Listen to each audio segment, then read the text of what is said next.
దేవుని దగ్గరికి వెళ్ళి చేయించాపే అవసరత రాదు. నువ్వు ఉత్తముడుగా ఉంటే నీకున్నటువంటి పాపపు మరకలు అన్ని కూడా నువ్వు కడుక్కొని పరిశుభ్రంగా ఈ లోకంలో జీవించేటువంటి మరుక్షణమే నువ్వు నీతిమంతుడుగా దేవుని బిడ్డగా ఈ లోకంలో నిలబడడానికి దేవుడు అవకాశం ఇస్తాడండి.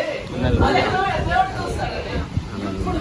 ఇప్పుడు కూడా ఇది దేవుడు ఒంటరిగా వదిలిపెట్టడాన్ని వస్తే నువ్వు బలవంతుడివే, నువ్వు ఆయనతో నడిస్తే నువ్వు శక్తివంతుడివే, నువ్వు ఆయనతో ఉంటే నువ్వు ఐశ్వర్యవంతుడివే.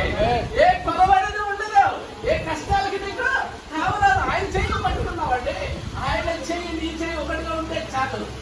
ఆయన చేతిలో నీ చెయ్యి వేస్తే చాలండి.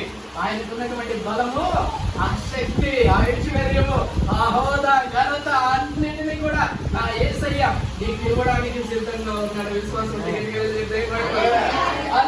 దేవుడు చేస్తాడండి. దేవుడికి సాధ్యమండి. వాటిలో మాట అంటాడు 3వ అధ్యాయంలో 22వ వచనంలో మాట ఉంది. యెహోవా కృపగలవాడు, ఆయన వాత్సల్యత ఎడతెగక నిలిచినది కనుక మనము నిర్మూలము కాకున్న వారము అని చెప్తున్నాడు. చూడండి, యెహోవా కృప కలిగిన వాడు, ఆయన కృప నీ మీద ఉంటే చాలు. ఆయన వాత్సల్యత నీ మీద ఎడతెగక ఉంటే నిన్ను ఎవరు కూడా నిర్మూలము చేయడానికి అవకాశమే లేదండి.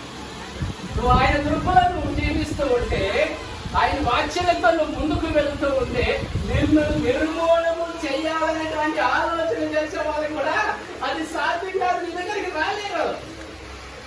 ఎందుకంటే నువ్వు నేను నిర్మూలము కాకుండా ఎంతవరకు కాపాడుతున్నటువంటి నా దేవుడు ఏమన్నా కూడా కాపాడగలడు. హల్లెలూయా.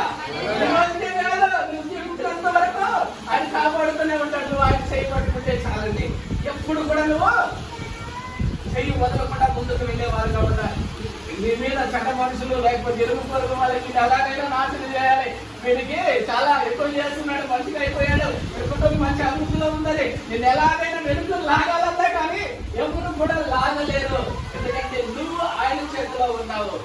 ఎవరు కూడా నాశనం చేయడానికి, నిన్ను నిర్మూలము చేయడానికి ఎవరికి కూడా అవకాశం లేదు. ఆయన కృప వలన, ఆయన యొక్క వాత్సల్యత వలన, ఆయన కనికరం వలన ఈరోజు మన కుటుంబంలో ఉన్నటువంటి ప్రతి వారు కూడా ఎలా ఉన్నారండి? క్షేమంగా ఉన్నారు. ఆయన కోటలో నువ్వు ఉన్నావండి. ఆయన ఆశ్రయంలో మనం ఉన్నప్పుడు ఆయన కోట చుట్టూ ఎవరున్నారు? ఎవరుందో మరుగుపరిచి ఉన్నారు.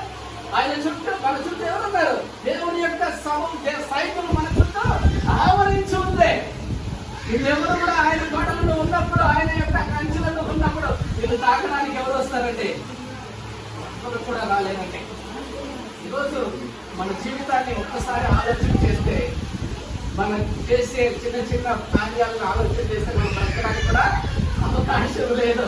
మనం చేసే కార్యాలు, మనం చేసినటువంటి అన్యాయాలు, మనం చేసే అన్ని కార్యాలు ఒకసారి దేవుడు లెక్క చేస్తే మనం బ్రతకలేము.